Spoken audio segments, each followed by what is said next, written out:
दोस्तों, आप अभी जो सुनने जा रहे हैं वो सिर्फ एक कहानी नहीं है। ये उस शक्ति की गाथा है जो समय को भी अपने अधीन कर चुकी है।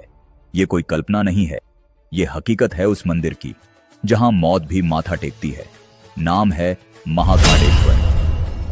अकाल मृत्यु वो मरे जो काम करे चांडाल का, काल भी उसका क्या करे जो भक्त हो महाकाल का। कालों के काल महाकाल की महिमा अद्भुत है।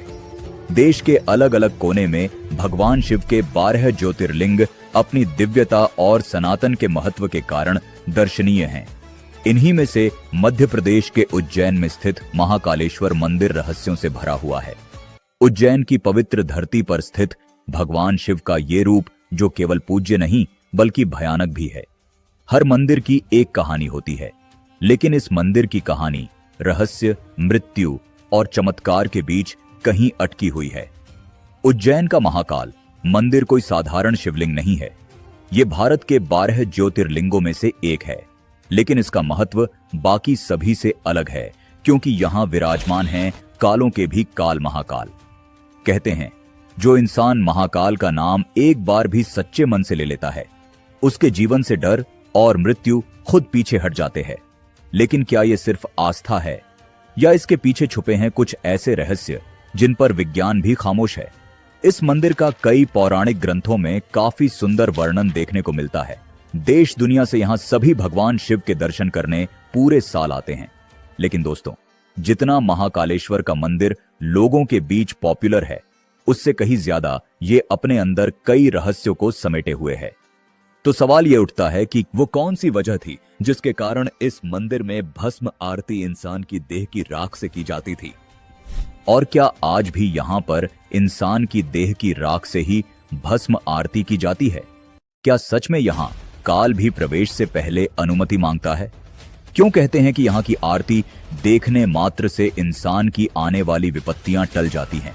और वो कौन सी अनदेखी शक्ति है जो इस मंदिर से बाहर निकलते ही अदृश्य हो जाती है?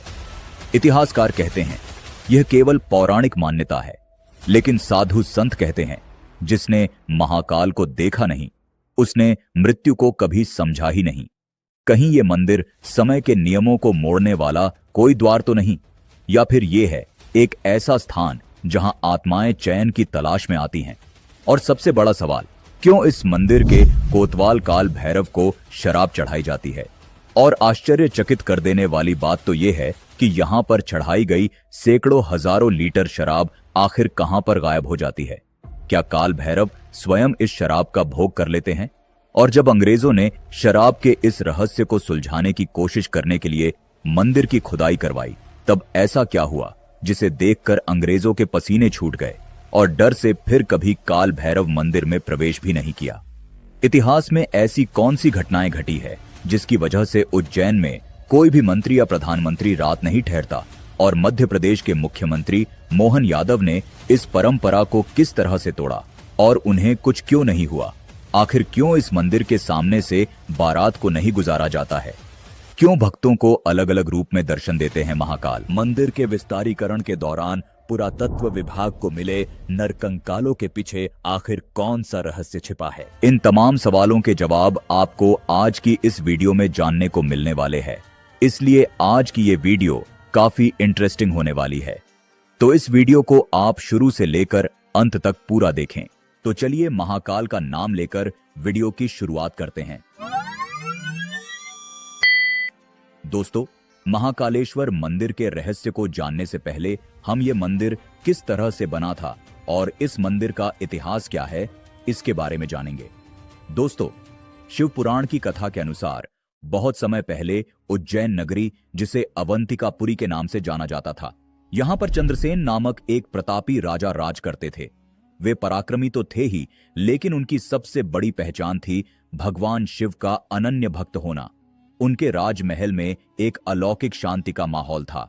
उनका महल सुबह शाम भगवान शिव की आराधना, रुद्राभिषेक और मंत्रोच्चारण से गूंजता रहता था। राजा की मित्रता शिव के परमगण मणिभद्र से थी।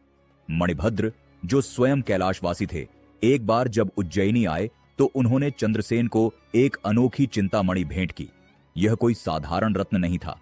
इसे धारण करने वाले के पास अपार ऐश्वर्य, यश और विजय स्वयं चले आते थे।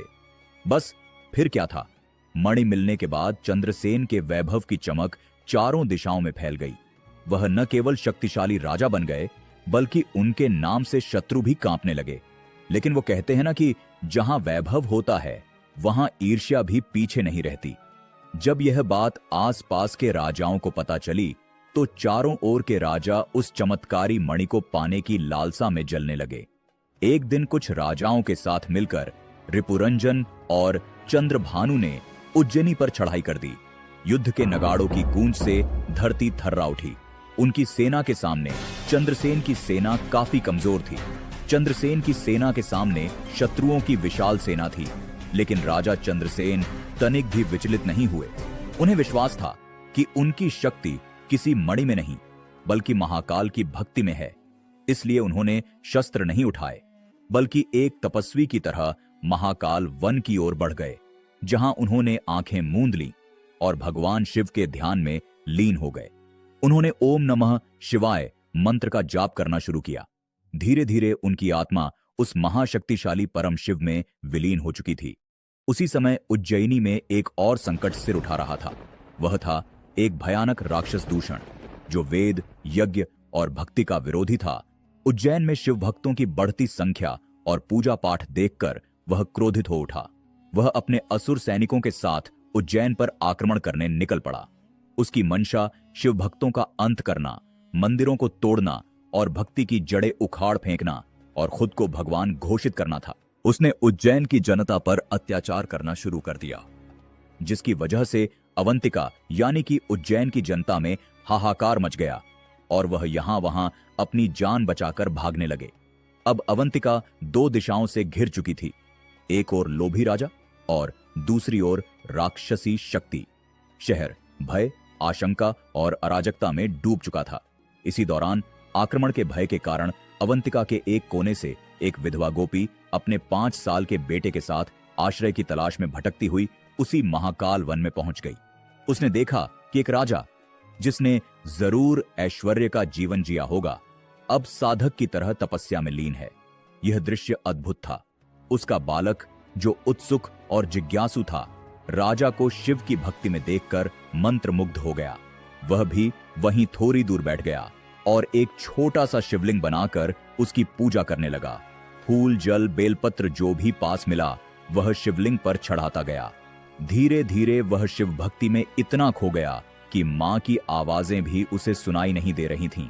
उसकी मां बार बार बुलाती रही, आजा बेटा, भूख लगी होगी। लेकिन बालक का मन अब शिव में रम चुका था। अंत में मां का धैर्य जवाब दे गया। वह वहां पहुंची जहां उसका बेटा पूजा कर रहा था। क्रोध में आकर उसने पूजा की सारी सामग्री फेंक दी और बालक को पीटने लगी। यह क्या पागलपन है। लेकिन तभी कुछ चमत्कारिक घटा। अचानक वहां एक दिव्य तेज उत्पन्न हुआ। आकाश में घंटियों की ध्वनि गूंज उठी। तेज रोशनी के बीच एक भव्य मंदिर का निर्माण होता दिखाई दिया और जब सब शांत हुआ तब उस जगह एक दिव्य शिवलिंग प्रकट हो चुका था, जिस पर वही फूल और बेलपत्र छड़े हुए थे जो उस बालक ने पहले चढ़ाए थे। शिव स्वयं प्रकट हो गए। उनकी कृपा उस मासूम भक्त पर बरस पड़ी थी। मां हैरान रह गई थी, लेकिन उसने पहली बार जाना कि सच्ची भक्ति न उम्र देखती है, न साधन, वो बस भाव देखती है। यह घटना जंगल में आग की तरह फैल गई। जब यह समाचार चंद्रसेन को मिला तब वे दौड़े दौड़े उस स्थान पर पहुंचे। उन्होंने देखा कि शिव स्वयं एक दिव्य लिंग रूप में प्रकट हुए हैं। उनकी आंखों से आंसू बह निकले। उनका विश्वास, उनकी तपस्या, उनकी भक्ति अब मूर्त रूप में सामने थी। लेकिन यह सिर्फ भक्त की परीक्षा नहीं थी, यह राक्षस दूषण के अंत का समय भी था। जैसे ही शिव प्रकट हुए, उन्होंने अपना रौद्र रूप धारण कर लिया और महाकाल बन गए। उनकी जटाएं आकाश तक फैल गईं, त्रिनेत्र से अग्नि निकली और हाथों में त्रिशूल लिए वह दूषण की ओर बढ़े और पल भर में ही दूषण और उसकी असुर सेना का अंत हो गया। उस क्षण जो चमत्कार घटा था, उसने युद्ध की आग को भी शांति में बदल दिया। जो राजा अभी तक मणि के लोभ में उज्जैनी को रौंदने चले थे, अब उसी धरती पर महाकाल की महिमा के आगे झुक गए थे। उनके हाथों के शस्त्र गिर चुके थे और सिर शिव के चरणों में झुक चुका था। तभी से उज्जैन में महाकालेश्वर ज्योतिर्लिंग की स्थापना हुई और एक परंपरा जन्मी। जैसे काशी के राजा बाबा विश्वनाथ हैं, वैसे ही उज्जैन के राजा भगवान महाकाल हैं।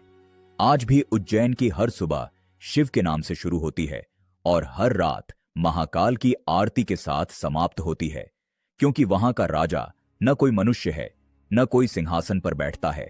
वहां के राजा स्वयं महाकाल हैं। पौराणिक दृष्टिकोण से तो हमने जान लिया है कि महाकालेश्वर मंदिर का निर्माण कैसे हुआ था, लेकिन इस मंदिर ने भी बहुत सारे उतार चढ़ाव देखे हैं, जिसमें मुगल काल में बहुत बार इस मंदिर को नुकसान पहुंचाने का प्रयास किया गया। कहा जाता है कि 1235 में महाकालेश्वर मंदिर को दिल्ली के सुल्तान इल्तुतमिश ने पूरी तरह से नष्ट कर दिया था।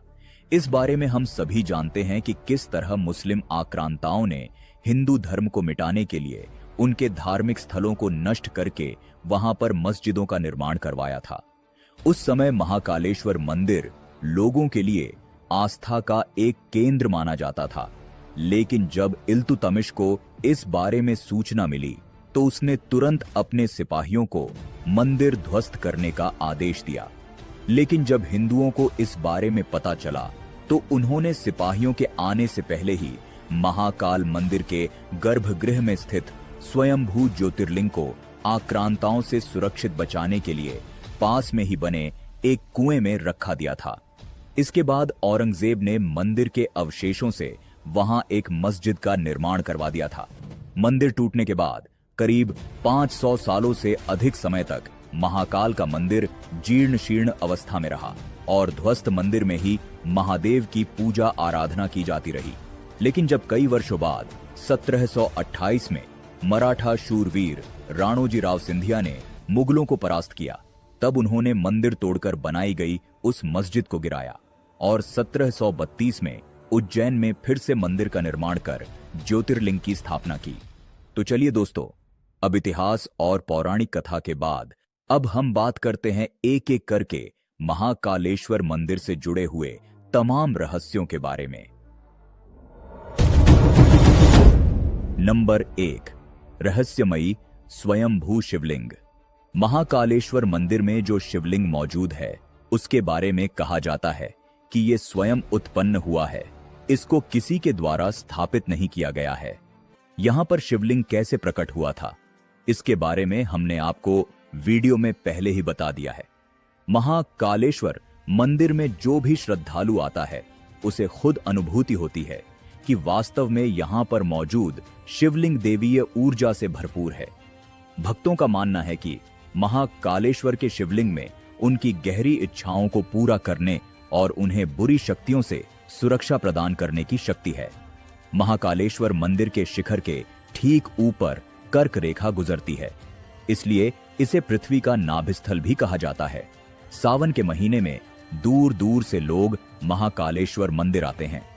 पवित्र महीने के सोमवार को महाकाल के दर्शन बेहद शुभ माने जाते हैं। यहाँ कण कण में शिव का वास है।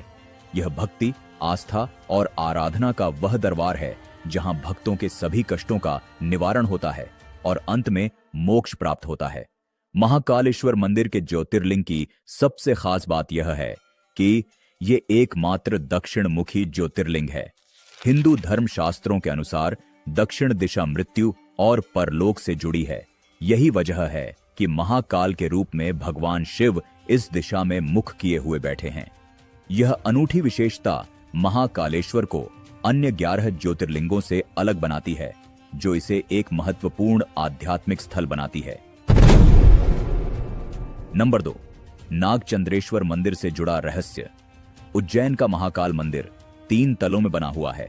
सबसे नीचे वाले तल में, जहां पर साक्षात महादेव का ज्योतिर्लिंग स्थापित है, वही मध्य तल में भगवान शिव को ओंकारेश्वर के रूप में पूजा जाता है। वही सबसे ऊपरी तल पर नागचंद्रेश्वर मंदिर है, जो साल में सिर्फ एक बार नाग पंचमी पर खुलता है।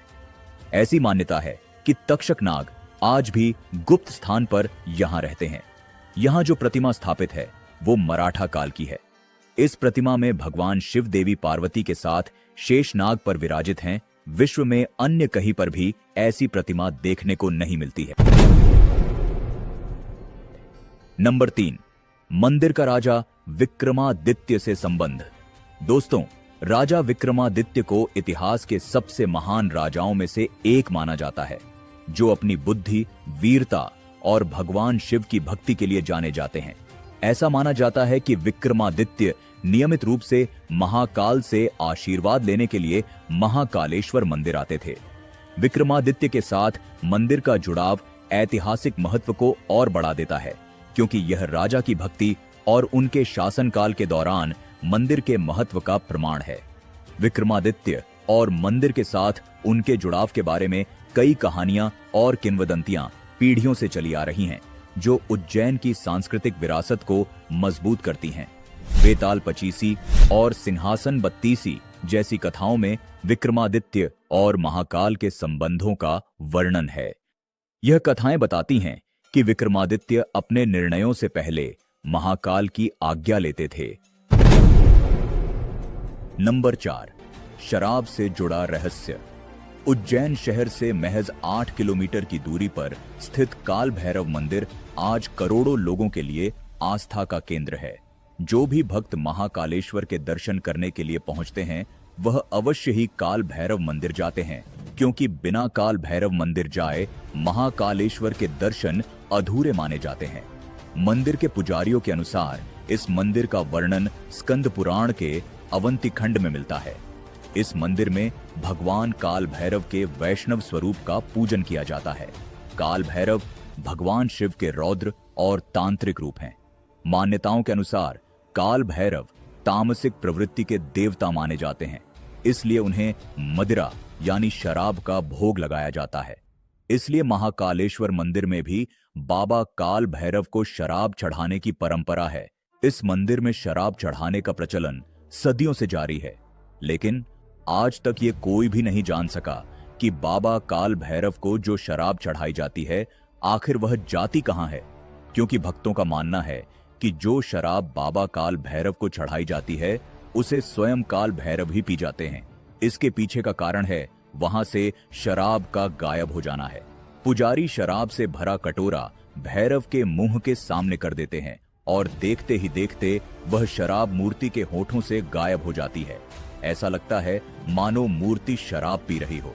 सबसे चौंकाने वाली बात यह है कि मूर्ति में कहीं कोई सुराख या आउटलेट नजर नहीं आता, फिर भी शराब गायब हो जाती है। ब्रिटिश काल में एक अंग्रेज अफसर कैप्टन हंटर ने इस चमत्कार को धोखा मानते हुए शराब का पता लगाने के लिए मंदिर की खुदाई करा दी थी और मूर्ति को तुड़वाने की कोशिश भी की थी, लेकिन उसके हाथ कुछ भी नहीं लगा। इस घटना के महज कुछ ही दिनों बाद अंग्रेज अफसर की रहस्यमयी तरीके से मौत हो गई। इस घटना के बाद ब्रिटिश सरकार ने मंदिर परिसर में किसी भी तरह की छेड़छाड़ करने से मना कर दिया। लेकिन अंग्रेजों की तरह इस रहस्य को उजागर करने की कोशिशें कुछ भारतीय वैज्ञानिकों, पत्रकारों और विदेशी पर्यटकों ने भी की थी। 1916 के दशक में कुछ भारतीय वैज्ञानिकों और पुरातत्व विभाग से जुड़े विशेषज्ञों ने मंदिर की मूर्ति और संरचना का निरीक्षण किया।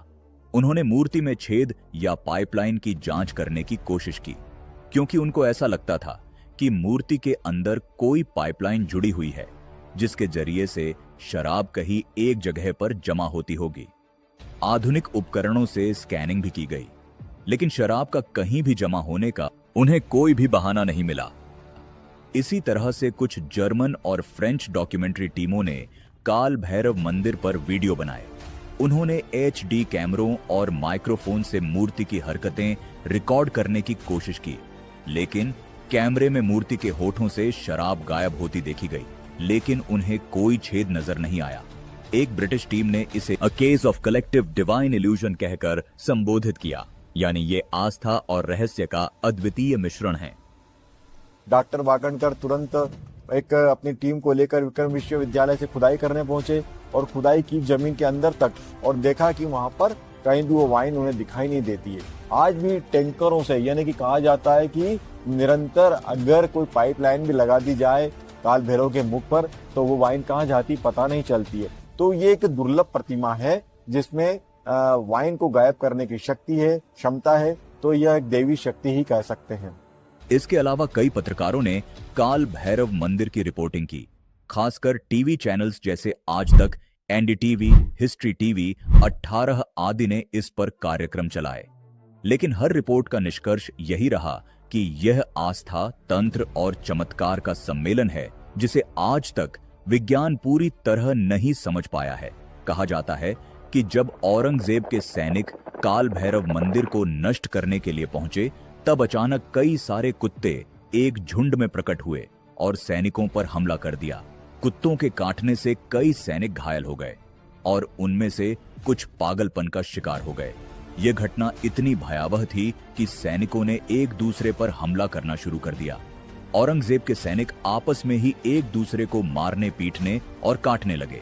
ये देखकर औरंगजेब घबरा गया और उसने अपने अंगरक्षकों को आदेश दिया कि वे उन सैनिकों को मार दें जो पागल हो गए हैं, ताकि वे अन्य सैनिकों या स्वयं औरंगजेब पर हमला न कर सकें। इस घटना के बाद औरंगजेब ने काल भैरव मंदिर पर आक्रमण का विचार त्याग दिया और वहां से लौट गया। इस मंदिर में जब किसी भक्त को कोर्ट केस मुकदमे में सफलता हासिल होती है, तब वह बाबा के दरबार में आकर मावे के लड्डू का प्रसाद चढ़ाते हैं। तो वहीं जिन भक्तों की सूनी गोद भर जाती है, तब वे यहां बाबा को बेसन के लड्डू और चूरमे का भोग लगाते हैं। प्रसाद चाहे कोई भी क्यों न हो, बाबा के दरबार में आने वाले हर भक्त सवाली होता है और बाबा काल भैरव अपने आशीर्वाद से उसके कष्टों को हरने वाले देवता है।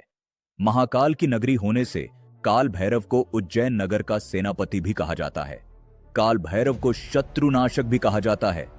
यहां मराठा काल में महादजी सिंधिया ने युद्ध में विजय के लिए भगवान को अपनी पगड़ी अर्पित की थी। पानीपत के युद्ध में मराठों की पराजय के बाद तत्कालीन शासक महादजी सिंधिया ने राज्य की पुनर्स्थापना के लिए भगवान के सामने पगड़ी रख दी थी। उन्होंने भगवान काल भैरव से प्रार्थना की कि युद्ध में विजयी होने के बाद वे मंदिर का जीर्णोद्धार करेंगे और फिर काल भैरव की कृपा से महादजी सिंधिया सभी युद्धों में विजय हासिल करते चले गए। इसके बाद उन्होंने मंदिर का जीर्णोद्धार करवाया। तब से मराठा सरदारों की पगड़ी भगवान काल भैरव के शीश पर पहनाई जाती है। नंबर 5, भस्म आरती से जुड़ा रहस्य। दोस्तों, भारत के ज्यादातर मंदिरों के अंदर भगवान की जब भी आरती की जाती है तो दिए की बाती को प्रज्वलित करके की जाती है, लेकिन महाकालेश्वर मंदिर में जब भगवान शिव की आरती की जाती है तब वह भस्म की राख से होती है। भस्म किसी भी वस्तु का अंतिम रूप होता है, चाहे वह इंसान हो या लकड़ी या कोई भी वस्तु जलने के बाद हमें अंत में भस्म ही प्राप्त होती है। महाकालेश्वर मंदिर में की जाने वाली भस्म आरती हिंदू पूजा में सबसे अनोखी और मनमोहक रस्मों में से एक है। इसे देखने दूर दूर से हजारों लाखों की संख्या में लोग यहां पर आते हैं। यह आरती हर सुबह लगभग 4 बजे की जाती है और इसमें भगवान शिव को पवित्र भस्म चढ़ाई जाती है। इस अनुष्ठान को वास्तव में आकर्षक बनाने वाली बात यह है कि भस्म जले हुए कपिला गाय के गोबर, शमी, पीपल, बड़ और अमलतास से बनाई जाती है, लेकिन पुराने समय में इसे श्मशान घाट पर पहली चिता की राख से बनाया जाता था। जी हां, ये सच है। पहले यहां पर इंसान की देह की पहली चिंता की राख से ही भस्म आरती की जाती थी, लेकिन कुछ कारणों से अब इंसानी चिता की राख से भस्म आरती करना बंद कर दिया गया है। लेकिन कुछ लोगों का मानना है कि यहां आज भी इंसान की चिता की राख से ही भस्म आरती होती है, लेकिन इस बात को गुप्त रखा जाता है। इंसानी चिता की राख से भस्म आरती की परंपरा हजारों वर्ष पहले शुरू हुई थी, जब उज्जैन को अवंतिका कहा जाता था और यह क्षेत्र महाकाल वन कहलाता था। यहाँ पर भस्म आरती को देखने के लिए सैकड़ों हजारों की संख्या में भक्त आते हैं, जो इसे देखने को बड़ा सौभाग्य मानते हैं। मंदिर के पुजारी मंत्रों और भजनों का उच्चारण करते हुए भक्ति के साथ आरती करते हैं, जो मंदिर परिसर में गूंजती है। ऐसी मान्यता है कि जो भक्त एक बार भी इस आरती के दर्शन कर लेता है, फिर उसे कभी भी मृत्यु का भय नहीं सताता। लेकिन दोस्तों, महाकालेश्वर मंदिर में होने वाली भस्म आरती को केवल पुरुष ही देख सकते हैं। महिलाओं को ये आरती देखने की अनुमति नहीं है। इसलिए जब भस्म आरती शुरू होती है, तब महिलाओं को अपनी आंखें बंद करने के लिए या फिर बाहर जाने के लिए कहा जाता है। यहाँ भस्म आरती में शामिल होने के लिए किसी तरह का भी पहनावा पहन सकते हैं, लेकिन अगर आप जलाभिषेक करना चाहते हैं तो उसके लिए पुरुषों को सिर्फ धोती और महिलाओं को सिर्फ साड़ी पहननी होती है। अन्य तरह के कपड़े पहने होने पर यहाँ जलाभिषेक करने की अनुमति नहीं है। दोस्तों, भस्म आरती प्रकृति और मृत्यु की अंतिम वास्तविकता का प्रतीक है, जो भक्तों में आध्यात्मिक जागृति को पैदा करती है। नंबर 6, शमशान से जुड़ा रहस्य। दोस्तों, भगवान शिव को श्मशानवासी कहा जाता है। वे संसार की मोह माया से परे हैं और जीवन के अंत को ही एक नई शुरुआत मानते हैं।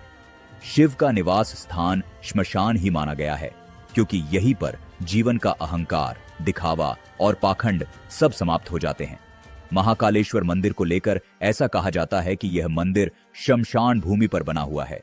महाकालेश्वर मंदिर का एरिया महाशमशान के नाम से जाना जाता है। प्राचीन समय में इस जगह पर मृतकों का अंतिम संस्कार किया जाता था। यही वजह है कि आज महाकालेश्वर मंदिर को तांत्रिकों का गढ़ भी कहा जाता है। हर साल यहाँ बड़ी संख्या में तांत्रिक पहुंचते हैं और बड़े बड़े अनुष्ठान यहाँ पर पूर्ण किए जाते हैं। कामाख्या मंदिर के बाद अगर सबसे ज्यादा कहीं तांत्रिक तंत्र विद्या से जुड़ी हुई क्रियाएं की जाती है तो वे महाकालेश्वर मंदिर ही है। नंबर 7, कोई नेता और मंत्री यहां रात क्यों नहीं रुकते? महाकालेश्वर मंदिर भारत ही नहीं बल्कि पूरी दुनिया भर में फेमस है, जिसके चलते भारत सहित विदेशों से भी दर्शन करने के लिए यहां लोग आते हैं। इस मंदिर में दर्शन करने के लिए बड़ी बड़ी हस्तियों के साथ ही राजनीतिक पदों पर आसीन मंत्री, मुख्यमंत्री, प्रधानमंत्री, राष्ट्रपति सभी लोग यहां आते हैं। लेकिन महाकालेश्वर मंदिर के दर्शन करने के बाद कोई भी बड़ा नेता या मंत्री उज्जैन में नहीं रुकते हैं। अगर उन्हें रुकना भी होता है तो वह उज्जैन के बाहर किसी होटल या फिर कहीं और रुकते हैं। अब आप सोच रहे होंगे कि ऐसा क्यों, तो आपको बता दें, जो भी नेता या मंत्री यहां पर रात में विश्राम करता है उसकी सत्ता चली जाती है, और ऐसा एक बार नहीं कई बार हो चुका है।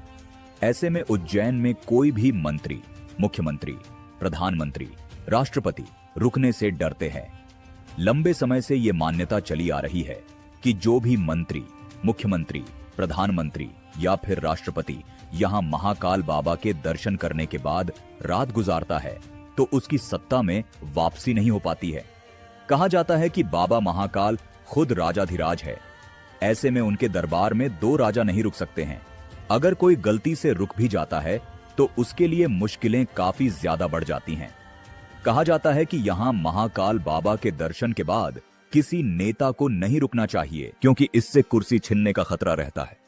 इसका खामियाजा एक प्रधानमंत्री भुगत चुके हैं। जी हां, भारत के चौथे प्रधानमंत्री मोरारजी देसाई ने ये खामियाजा भुगता है। दरअसल वह उज्जैन में बाबा के दर्शन करने के बाद रात रुक गए थे, जिसके बाद दूसरे ही दिन उनकी सत्ता चले गई और उनकी सरकार गिर गई। इतना ही नहीं, कर्नाटक के मुख्यमंत्री येदियुरप्पा भी यहां रात रुक गए थे। ऐसे में उन्हें भी अपने पद से 20 दिनों के अंदर ही त्याग पत्र देना पड़ गया था। इन घटनाओं के चलते ये बात प्रबल हो गई कि उज्जैन में रात्रि विश्राम करना शासकों के लिए अशुभ हो सकता है। प्रधानमंत्री नरेंद्र मोदी भी महाकालेश्वर मंदिर के दर्शन करने के लिए कुछ समय पहले गए थे, लेकिन वह भी उज्जैन की नगरी में नहीं रुके थे। लेकिन मध्य प्रदेश के वर्तमान मुख्यमंत्री मोहन यादव, जो स्वयं उज्जैन के निवासी हैं, ने इस मान्यता को तोड़ते हुए 16 दिसंबर 2023 की रात उज्जैन में रात बिताई।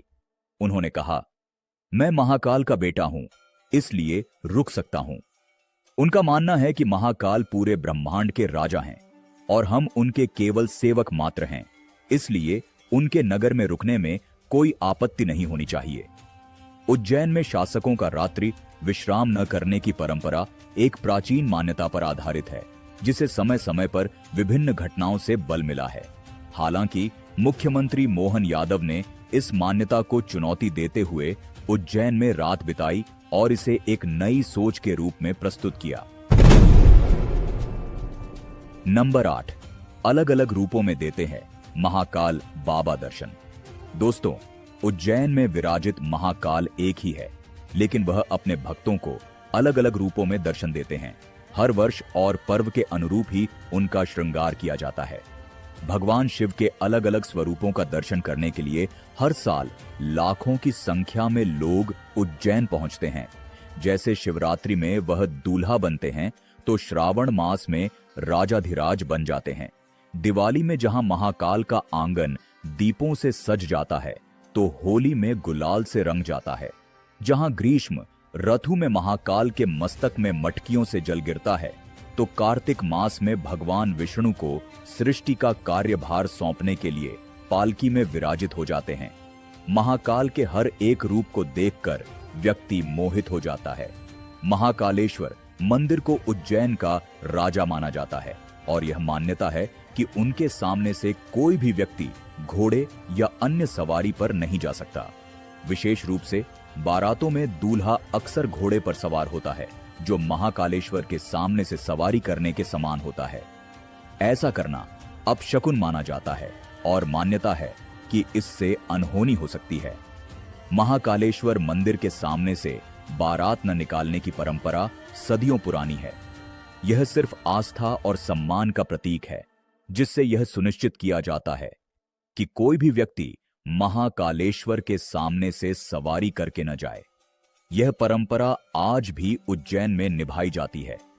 हालांकि इस पर धार्मिक रोक नहीं है। नंबर 9, जूना महाकाल का रहस्य। महाकालेश्वर मंदिर के अंदर जूना महाकाल नाम का एक शिवलिंग मौजूद है, जो अपने रहस्यमय चमत्कार के चलते खूब चर्चा में रहता है। बताया जाता है कि आक्रमणकारियों के समय इस मंदिर में मौजूद असली शिवलिंग को कई बार नष्ट करने की कोशिश की गई थी, जिससे बचने के लिए पुजारियों ने असली यानी मुख्य शिवलिंग को यहां से हटा दिया और उसकी जगह पर एक दूसरा शिवलिंग रखकर पूजा करने लगे। लेकिन जब आक्रमणकारियों का खतरा मंदिर से टल गया, तो पुजारियों के द्वारा फिर से पुरानी वाली शिवलिंग को स्थापित किया गया। लेकिन अब जो दूसरा शिवलिंग बच गया था, उसका क्या किया जाए, तो काफी सोच विचार करने के बाद पुजारियों ने हटाई गई शिवलिंग को मंदिर के ही प्रांगण में स्थापित कर दिया और तब से इसे जूना महाकाल के नाम से जाना जाता है। हर साल महाकाल की सवारी से पहले सबसे पहले पूजन जूना महाकाल का ही होता है। ये परंपरा आज भी जारी है।